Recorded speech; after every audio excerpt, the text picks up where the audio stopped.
Not going to do the intro for me? Alright, I guess I have to do it then. Hello everybody, welcome to a beautiful Sunday here at Clean Valley Farms. It is the first day of May, and I figured this week we'd start by taking a look at the aquaponic garden, see how things are doing there, just kind of work our way around the yard. Alright. So the water has cleared up a little bit. You can see little orange-ish shapes down at the bottom, but you know, still not quite clear enough to drop the camera in there and get any decent shots. We are getting closer though. So things seem to be doing alright in the aquaponics so far. I still haven't gotten any pH down or anything like that going in my system. I still haven't put any driftwood in there. I was advised against it by a couple of you. I appreciate your heartfelt concern there. So didn't go that way. But, you know, my little Brussels sprouts, it is getting a little yellow in the new growth, as was suggested from possible pH issues. But a lot of things in here seem to be doing okay. I mean, that's proper color for that kale. That kale's looking pretty good. Sage, yeah, probably not totally happy to be out here just yet. Gets kind of cold at night, but kale don't care.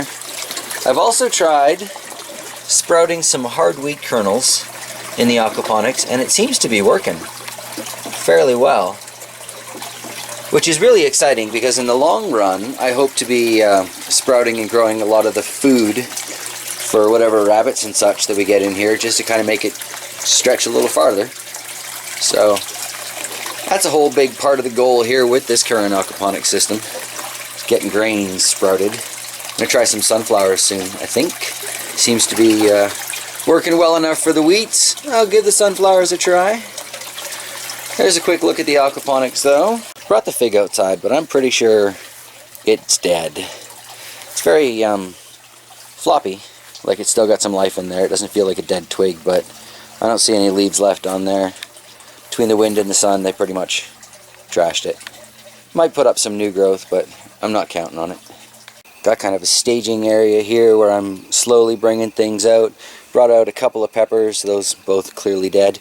This is one of the apple tree starts though, and we've got some, what is it, peas and 3 different Brussels sprouts. Seem to be surviving. Peas doing better than anything else, but everything's still surviving, right? The apple tree in the bag seems to be trucking right along. So that's good. Kind of exciting there. Here's a look at the front garden.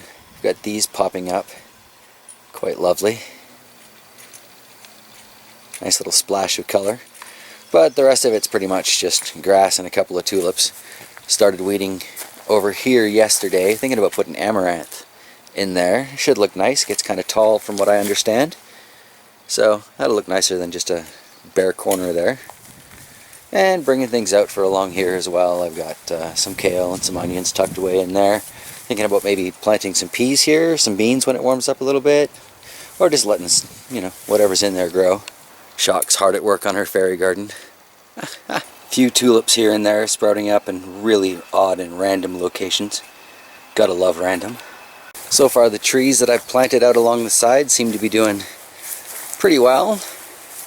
Got some leaves forming, so that's excellent. I was kind of worried they'd drop dead on me as soon as I planted them in there. No experience with trees, right? So, of course, concern. This one's doing, I'd say, best of them all. Hear the dog off in the background there. There's the first chunk of the garden we dug up the other day. Should make a nice sized patch of corn. More than we're going to be able to eat in a year, I'm sure. Poor dog stuck up there with Mom. Tons of leash room, complaining all day long. We call that singing the song of his people. Here's a look at the onion patch. They all seem to be doing quite well. Our little fort, fence, barricade, whatever you want to call it, that we built out of the sod there. I don't know, I like it. It kind of defines the space. It's been suggested to me that this mystery plant is sorrel, good in soups and stews and salads. Still haven't looked that up yet, meaning to do that. But it does seem to be doing quite well in its random and assorted locations. And yet not all that random. Looks very rose. A lot of this looks very intentional. So would be nice if it's an edible. Still haven't weeded that patch over there. Much better chance of that getting done now that I've got a defined space. Thinking in the next few days here I might dig up another bit of garden space here for some peas or some radishes or something.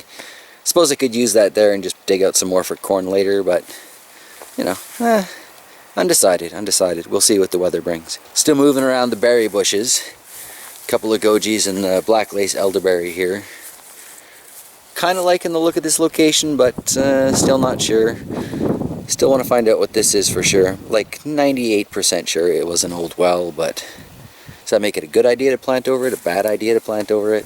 A little bit of both. Gooseberry and the currant that still needs to be planted beside it there, but that gooseberry is definitely happy to be in the ground. Lots of green sprouting out on it now. The Smoky Saskatoon here seems to be sprouting out new evidence of life since it's been put in the ground, so that's exciting. Here's the honeyberry, still stuck in a bucket, but producing like crazy anyway. It doesn't care. Honeyberry, honey badger. And then look at this beauty. Again, still stuck in the bucket, but look at all that growth. Fantastic. And we got a few berries off of these last year, even though they started off looking so dead. So, starting off solid this year, that's exciting to me. Those honeyberries are really good. If you don't have these growing, look for them. They're tasty. Still not a whole lot growing on in the yard just yet. It's about another month or so until I'm supposedly nice and safe to put things in the ground.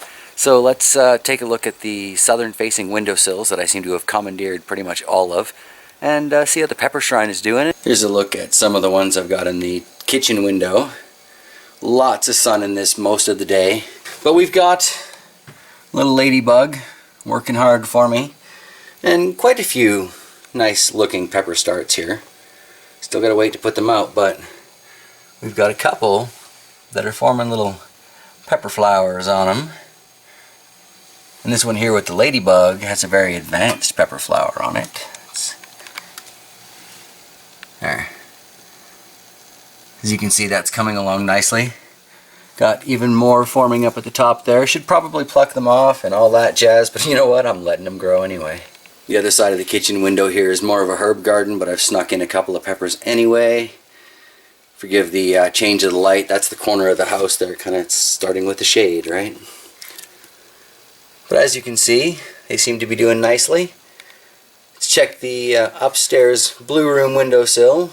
Here's that sand dollar pepper. I'm so pleased with how well this thing is doing. It's going to be huge from the looks of things. Got a Nepalese bell that's just been promoted to the front window here. And this, I think, is one of the Burpee lemon hot yellow or lemon yellow hot peppers. Look at that. Fabulous. And then finally, check out this Malabar spinach. Looking good. And starting to put out shoots. So, I might be able to clone it soon. That would be cool. And that pretty much just leaves us with the green room with a variety of seed starts and plant starts. All pretty much being ravaged by aphids, but I'm doing, you know, the best I can to come in here every day and squish, squish, squish. Seems to be making a bit of a difference. There's just one mouse melon, can't wait to get outside. Wrapped it around itself a couple times. Running out of room to roam here on the shelf. So you can see that carrot top is still doing just fine. Nothing but fine roots coming out of the bottom, so clearly not going to regrow another carrot. Should be good for seeds. And it looks nice in the garden, so we let it stick around. Alright everybody, so I'm going to wrap up this Sunday tour of the gardens here. I hope you have enjoyed this little visit, and I hope you have yourselves an absolutely fantastic day. See ya everybody.